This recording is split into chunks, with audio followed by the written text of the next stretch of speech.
Pada kali ini saya mencoba untuk menjadi kameramen sebuah video klip, yaitu lagu daerah, lagu Minang yang dinyanyikan oleh Putri Jamba.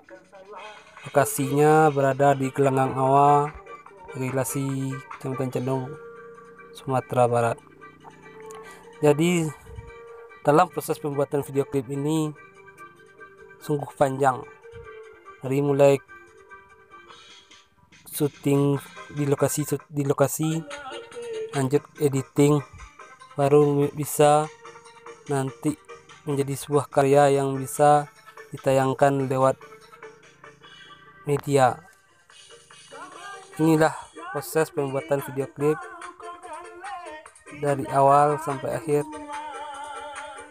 di lokasi.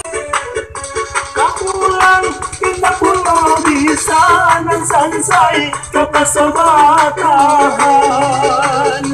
Hanya doa kami kirimkan, kabatan hati sangat dirantau.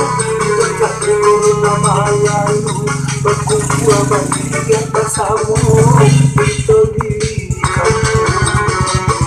Ya Allah Tuhan kuasa dan Allah pinta jo pinto hapuikan corona nanko. Mulia na lancar sagalo nan kadipaka.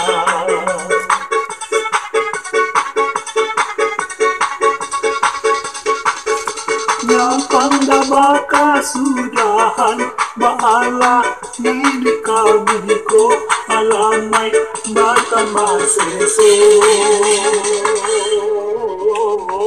Ampun ka salah jodoh sonan salamu ko.